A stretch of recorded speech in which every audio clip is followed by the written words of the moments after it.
Good morning students. कैसे हैं आप सब। लेट्स रीड चैनल में आपका स्वागत है। आज हम लेके आए हैं यूपी टेट स्पेशल क्लास। ठीक है, इसमें हम आज आपको कुछ ईबीएस के इम्पोर्टेंट क्वेश्चंस कराएंगे। ठीक है, जो सभी वनडे एग्जाम्स के लिए इम्पोर्टेंट है। आइए देखते हैं हमारा पहला क्वेश्चन। पहला क्वेश्चन है हमारा, मशरूम किसके उदाहरण है? वायरस विषाणु के, लाइकेन सेक के, फंजाई कवक के, बैक्टीरिया जीवाणु के। तो मशरूम किसके उदाहरण होते हैं हमारे, मतलब मशरूम जो वो किसका एग्जाम्पल है? तो इसका जो राइट आंसर होगा वो होगा सी, यानी कि कवक के। नेक्स्ट क्वेश्चन को देखते हैं। नेक्स्ट क्वेश्चन हमारा क्या है? कुछ ऐतिहासिक स्मारकों की सुंदरता कुछ सक्रिय जीवों की वृद्धि के कारण बहुत प्रभावित हो रही है। ये सक्रिय जीव निम्नलिखित में से किस समूह से संबंध रखते हैं? जल स्थलीय पादप से, ऑप्शन ए। ऑप्शन बी सेक लाइकेन से, जीवाणु से, विषाणु से। कहने का मतलब है जो हमारे ऐतिहासिक यानी कि पुराने स्मारक हैं, इमारतें हैं, ऐसे वो कौन से सक्रिय जीव हैं जिनकी वजह से वो इमारतें प्रभावित हो रही हैं। ठीक है, तो इसका जो राइट आंसर होगा वो होगा हमारा बी ऑप्शन, यानी कि सेक लाइकेन। बताना चाहेंगे कि लाइकेन जो होता है वो काई ही होती है, काई को ही लाइकेन बोलते हैं। लाइकेन एक कवक और एक साइनोबैक्टीरियम या बात कहें शैवाल के बीच एक सहजीवी संबंध होता है। ठीक है, तो इसका राइट आंसर हो जाएगा हमारा लाइकेन। नेक्स्ट क्वेश्चन पे चलते हैं। निम्नलिखित में से कौन अर्चिन नहीं है?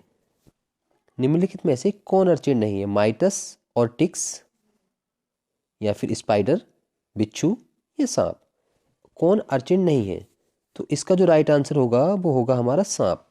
सांप अर्चिन नहीं है। क्यों दोस्तों सांप अर्चिन नहीं है? क्योंकि अर्चिन क्या होता है, इनके जो पैर होते हैं वो युग्म में होते हैं।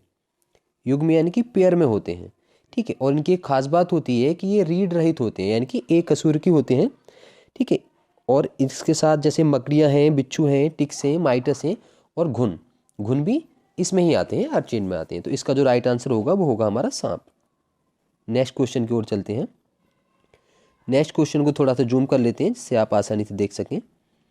क्वेश्चन है हमारा कि ऑस्टिच थाइस वर्ग के सापेक्ष निम्नलिखित कथनों पर विचार करें। ठीक है, दो कथन हमें दे रखे हैं, हमें बताना है कि कौन सा कथन इस वर्ग से मेल करता है। पहला ऑप्शन है हमारा, वे सुव्यवस्थित शरीर के साथ समुद्री जानवर हैं और उपास्थि अंतःकंकाल हैं। दूसरा है हमारा, हृदय दो कक्षीय हैं और वे अलग अलग लिंगों वाले ठंडे खून वाले जानवर हैं। ठीक है, तो पहला ऑप्शन हमारा है वे स्वस्थ शरीर के साथ समुद्री जानवर हैं और उपास्थि अंतःकंकाल हैं। यहीं पर दूसरा है हमारा, हृदय दो कक्षीय होता है। तो देखते हैं कौन सा इसमें ठीक है। ऑप्शन दे रखा हमारा केवल एक, केवल दो। सी ऑप्शन है हमारा एक और दो दोनों, या उपरोक्त में से कोई नहीं। तो इसका जो राइट आंसर होगा वो होगा हमारा बी, यानी कि केवल दो। यानी कि हृदय दो कक्षीय है और वे अलग अलग लिंगों वाले ठंडे खून वाले जानवर हैं। ये ऑस्टिच वर्ग की विशेषता है, क्योंकि बताना चाहेंगे कि ये जो ऑप्शन वन में दे रखा है कि वे सुव्यवस्थित शरीर के साथ समुद्री जानवर हैं और उपास्थि अंतःकंकाल हैं। ये जो विशेषता होती है ये कॉन्ड्रिच थाइस की होती है। किसकी होती है? कॉन्ड्रिच थाइस की। ठीक है, इसीलिए ऑप्शन ए गलत है, ऑप्शन दूसरा सही है। हृदय दो कक्षीय हैं और वे अलग अलग लिंगों वाले ठंडे खून वाले जानवर हैं। ठीक है, चलते हैं नेक्स्ट क्वेश्चन की ओर। अगला क्वेश्चन है हमारा, काफी इंटरेस्टिंग क्वेश्चन है कि घोंगे, घोंगे की बात चल रही है कि घोंगे समुद्री जीव हैं। वे निम्नलिखित में से किस जंतु जगत से संबंधित है? घोंगे किस जंतु जगत से आते हैं? पहला है ऑर्थोपोडा, ऑप्शन बी है मोलस्का, ऑप्शन सी है पीसेस, ऑप्शन डी है एबीज। घोंगे की बात यहाँ पर हम कर रहे हैं कि घोंगे जो हैं वो समुद्री जीव हैं। ठीक है, लेकिन किससे संबंधित हैं? तो इसका जो राइट आंसर होगा वो होगा ऑप्शन बी, मोलस्का से। क्योंकि बताना चाहेंगे घोंगा क्या होता है, घोंगा एक गैस्ट्रोपॉड है। ठीक है, ये विशेष रूप से एक संलग्न खोल रखता है, यानी कि इसका एक खोल होता है, खोल वाला है। ठीक है, जिसमें सेल्स भी होते हैं और सेल की खोल की कमी भी होती है, यानी कि गैस्ट्रोपॉड में है। ठीक है, तो ये इसका जो राइट आंसर होगा वो हमारा होगा बी, मोलस्का। चलते हैं नेक्स्ट क्वेश्चन की ओर। अगला क्वेश्चन है हमारा, निम्न में से कौन अगला क्वेश्चन है, निम्न में से कौन से स्तनधारी जनन के दौरान ऐसे चक्रिक परिवर्तित करते हैं जिसे मध्यचक्र ऑस्ट्रस साइकिल कहते हैं? पहला है हमारा गाय, भेड़, चूहा, हिरन, बंदर। देखते हैं निम्नलिखित कूटों की सहायता से सही उत्तर चुनिए। सही उत्तर देखते हैं। पहला हमारा ऑप्शन दे रखा है ए, केवल 1 2 3 4, यानी कि 1 2 3 4 यानी कि गाय, भेड़, चूहा, हिरन। यहाँ पर बी ऑप्शन है हमारा केवल 2 3 4 5, यानी कि हमारा भेड़, चूहा, हिरन, बंदर। अगला ऑप्शन है हमारा केवल 1 2 3 4। ठीक है, ऑप्शन ए और बी यहाँ पर सेम है, कोई बात नहीं है। देखते हैं यहाँ पर कौन सा आंसर हमारा सही होगा। देखो दोस्तों, बात चल रही थी निम्न में से कौन से स्तनधारी जनन के दौरान ऐसे चक्रिक परिवर्तन प्रदर्शित करते हैं। ठीक है, स्तनधारी जनन, तो इसमें आपको देखना होगा जो ऑप्शन ए है वो बिल्कुल राइट है, 1 2 3 4। ठीक है, ऑप्शन सी को ठीक कर लीजिएगा, यहाँ पर 1 2 3 4 5 भी होगा। ठीक है, ऑप्शन सी में ये 5 भी है। इसका ऑप्शन ए बिल्कुल सही है, 1 2 3 4, क्योंकि बताना चाहेंगे ये नॉन प्राइमेट्स होते हैं। नॉन प्राइमेट स्तनधारियों जैसे कि गाय, भेड़, चूहा, हिरन, कुत्ता और बाघ भी इसमें आता है। ये सब चक्रिक परिवर्तन प्रदर्शित करते हैं। जबकि जो प्राइमेट्स की बात करें हम, यानी कि कपियों की, हिंदी में बोलते हैं प्राइमेट्स, तो इसमें हमारा बंदर होता है और मनुष्य में भी होता है। लेकिन इसमें जो होता है वो कौन सा चक्र होता है, वो ऋतुस्राव चक्र होता है। ठीक है, ऋतुस्राव चक्र कहा जाता है। चलते हैं नेक्स्ट क्वेश्चन की ओर। तो इसका हमारा जो राइट आंसर होगा वो ए होगा, यानी कि बंदर को छोड़कर बाकी गाय, भेड़, चूहा, हिरन। ठीक है, नेक्स्ट क्वेश्चन की साइड चलते हैं। अगला क्वेश्चन है हमारा, काफी इंटरेस्टिंग क्वेश्चन है। कीटों से संबंधित विज्ञान की शाखा क्या है? मतलब विज्ञान की वह शाखा कौन सी है जिसमें कीटों का अध्ययन किया जाता है? ठीक है, काफी सिंपल क्वेश्चन है। तो पहला ऑप्शन हमारा दे रखा है ऑर्निथोलॉजी, ऑप्शन बी है फाइकोलॉजी, ऑप्शन सी है शोरोलॉजी, ऑप्शन डी है एंटोमोलॉजी। ठीक है, देखते हैं कौन सा इसमें सही है। तो पहले ऑप्शन की हम बात करते हैं ऑर्निथोलॉजी की। ऑर्निथोलॉजी में क्या होता है, पक्षियों का अध्ययन होता है। किसका? पक्षियों का अध्ययन। तो ऑप्शन ए नहीं है हमारा। बी की बात करते हैं हम फाइकोलॉजी। फाइकोलॉजी में क्या होता है, शैवालों का अध्ययन किया जाता है। तो हमारा बी भी राइट नहीं है। ऑप्शन सी में हमें दे रखा है सोरोलॉजी। सोरोलॉजी में क्या होता है, छिपकलियों का अध्ययन किया जाता है।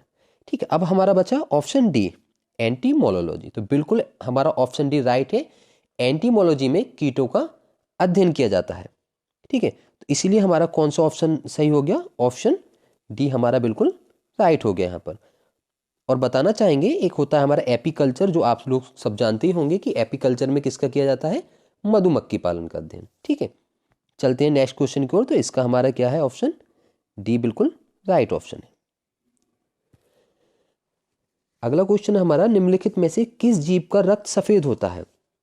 काफी इंटरेस्टिंग क्वेश्चन है ये भी, कि ऐसा कौन सा जीव है जिसका ब्लड व्हाइट होता है, यानी कि सफेद होता है? पहला ऑप्शन है छिपकली, क्या छिपकली का ब्लड सफेद होता है? दूसरा ऑप्शन है तिलचट्टा, क्या तिलचट्टा का खून सफेद होता है? फिर है घरेलू खटमल, क्या खटमल का रक्त सफेद होता है? मच्छर, या फिर इनमें से कोई नहीं। ठीक है, तो इसका जो राइट आंसर होगा वो तिलचट्टा। तिलचट्टा यानी कि आपको देखने को मिलते होंगे अपने घर पर, जिन्हें कॉकरोच भी हम बोलते हैं। तो इसका जो राइट आंसर होगा हमारा वो क्या होगा, तिलचट्टा। तिलचट्टा इसका बिल्कुल राइट आंसर है। तिलचट्टा का जो खून होता है वो सफेद होता है। अगला क्वेश्चन है हमारा, नाइट्रोजन स्थिरीकरण जीवाणु किस पौधे की जड़ के साथ संयोजन करते हैं? दालें, चावल, गेहूं, गन्ना। कौन से पौधे होता है? तो दालों के जितने भी पौधे होते हैं उसके साथ नाइट्रोजन स्थिरीकरण करते हैं। तो इसका ऑप्शन ए बिल्कुल राइट है। नेक्स्ट क्वेश्चन है हमारा, जेरोफाइट्स रेगिस्तानी पौधों के संबंध में सही कथन चुने। जेरोफाइट्स होते हैं रेगिस्तानी पौधे, तो उनमें क्या विशेषताएं होती हैं? पहला है, इसमें अधिक पत्ते हैं, इसकी अविकसित जड़ प्रणाली है, इसमें अधिक रंध्र होते हैं, या इसमें रसीले पत्ते और तने हैं। तो ये सोचने की बात है, जो रेगिस्तानी पौधे हैं उनमें कौन सी क्वालिटीज होती हैं? तो रेगिस्तानी पौधों के संबंध में हमारा ऑप्शन डी बिल्कुल सही होगा, इसमें रसीले पत्ते और तने हैं। क्योंकि रेगिस्तानों में पानी की कमी होती है, इसलिए रेगिस्तान के पौधों या फिर जानवरों को पानी बचाने के अनुसार विकसित किया गया है। ठीक है, रेगिस्तान में ऐसे ही पौधे उगते हैं जिनमें रसीले पत्ते और तने पाए जाते हैं, क्योंकि रेगिस्तानों में पानी की कमी होती है। तो ऑप्शन डी इज राइट। चलते हैं अगले क्वेश्चन की ओर। निम्नलिखित में से कौन सा स्तनधारी नहीं है? देखिए, इसमें नहीं की बात कर रहा है कि कौन से स्तनधारी नहीं है। पहला उसने दे रखा व्हेल, ऑप्शन बी है समुद्री घोड़ा, ऑप्शन सी है वॉलरस, ऑप्शन डी है चमगादड़। तो कौन सा स्तनधारी नहीं है? तो यहाँ पर जो हमारा राइट आंसर होगा वो होगा समुद्री घोड़ा। राइट आंसर है समुद्री घोड़ा। तो समुद्री घोड़ा इसका बिल्कुल राइट आंसर है। समुद्री घोड़ा स्तनधारी नहीं है, क्योंकि ये हिप्पोकैम्पस में छोटी समुद्री मछली की 40 प्रजातियों को दिया गया है। ठीक है, ये एक नाम है समुद्री घोड़ा। क्यों बताया गया है? इसकी एक विशेषता होती है, क्योंकि ये जो मछलियाँ होती हैं ये झुकी हुई गर्दन वाली और लंबे थूथन वाले सिर, यानी जो उनके सिर होते हैं या मुंह को कह लीजिए, वो लंबे थूथन वाले होते हैं। और इनमें एक विशिष्ट धड़ और पूंछ के साथ इनमें घोड़े जैसी बनावट होती है, इसीलिए इन्हें एक नाम दिया गया समुद्री घोड़ा। हालांकि ये मछलियाँ होती हैं। ठीक है, चलते हैं अगले क्वेश्चन की साइड। निम्नलिखित में से कौन सी भारत में मुर्गी पालन की सबसे आम बीमारी है? मुर्गी पालन में जो सबसे आम बीमारी है वो कौन सी है? यक्ष्मा, जो पोल्ट्री फॉर्म में होती है, कौन सी बीमारी है? रानीखेत, ट्रिचिनोसिस या फिर डिक फीवर। इन चारों में से कौन सा ऑप्शन सही है? कौन सी बीमारी है जो मुर्गी पालन में होती है? तो इसका जो ऑप्शन राइट होगा वो होगा रानीखेत। रानीखेत एक ऐसी बीमारी है जो मुर्गियों में होती है, मुर्गी फॉर्म में होती है। ठीक है, और रानीखेत को हम बताना चाहेंगे कि रानीखेत रोग को न्यू कैसल रोग भी कहा जाता है। क्या कहा जाता है इसे? न्यू कैसल रोग भी इसे कहा जाता है। ठीक है, ये पोल्ट्री फॉर्म का एक तीव्र वायरल रोग है। ये बहुत स्पीड से फैलता है, बहुत जल्दी फैलता है। ठीक है, तो रानीखेत का एक दूसरा नाम हमारा क्या है? New castle. चलते हैं अगले क्वेश्चन में। निम्नलिखित में से क्या गंगा नदी के पानी में पाया जाता है जिसके कारण गंगा नदी के पानी में कभी कीड़े नहीं पड़ते हैं? काफ़ी इंटरेस्टिंग क्वेश्चन है कि ऐसा क्या होता है गंगा नदी के पानी में, ऐसा क्या पाया जाता है जिससे कि कभी भी गंगा नदी के पानी में कीड़े नहीं पड़ते हैं? ऑप्शन दे रखा है हमें। ऑप्शन ए है जीवाणु, ऑप्शन बी है लाइकेन, ऑप्शन सी है बैक्टीरियोफेज, ऑप्शन डी है कवक। तो ऐसा क्या होता है गंगा नदी के पानी में जिसके कारण गंगा नदी के पानी में कभी कीड़े नहीं पड़ते हैं? हम लोग भी सब जब गंगा जी जाते हैं तो वहाँ से पानी भर कर लाते हैं और आप देखते हैं कि कभी भी 10 साल 15 साल वो पानी रखा रहे, वो पानी कभी खराब नहीं होता। तो इसमें ऐसा क्या होता है? जीवाणु होते हैं, लाइकेन होते हैं, या बैक्टीरियोफेज होते हैं, कवक होते हैं। तो इसका जो राइट आंसर होगा वो सी होता है। ठीक है, गंगा नदी के पानी में बैक्टीरियोफेज पाए जाते हैं जिससे कि वो पानी कभी खराब नहीं होता और उस पानी में कभी भी कीड़े नहीं पड़ते हैं। अगले क्वेश्चन को देखते हैं हम। पैर और मुंह रोग से पीड़ित पशु है। कौन से पशु हैं जो पैर और मुंह के रोग से पीड़ित होते हैं? केवल मवेशी, मवेशी और भेड़, मवेशी, भेड़ और सुअर, या मवेशी और सुअर। ऐसा कौन सा है, कौन से पशु हैं जो पैर और मुंह दोनों रोग से पीड़ित होते हैं? तो इसका जो राइट आंसर होगा वो सी होगा, मवेशी, भेड़ और सुअर। पैर से भी होते हैं, जैसे मुंह पका बोल देते हैं, और मुंह, ठीक है, सॉरी, मुंह से होते हैं जैसे मुंह पका आ जाता है, और पैर होते हैं खुर। यही रोग उनके खुरों में भी हो जाता है। ठीक है, तो ये तीनों में पाया जाता है, मवेशियों में भी, भेड़ में भी और सुअर में भी। कैसी लगी दोस्तों हमारी क्लास? अगर अच्छी लगी है तो कृपया इसे शेयर कीजिएगा, ज़्यादा से ज़्यादा लाइक सब्सक्राइब कीजिएगा। मिलते हैं अगली क्लास में कुछ अच्छे क्वेश्चंस के साथ। ये यूपी टेट के लिए काफ़ी अच्छे क्वेश्चंस थे, तो हमारे चैनल को ज़्यादा से ज़्यादा सब्सक्राइब करें। जय हिंद, जय भारत।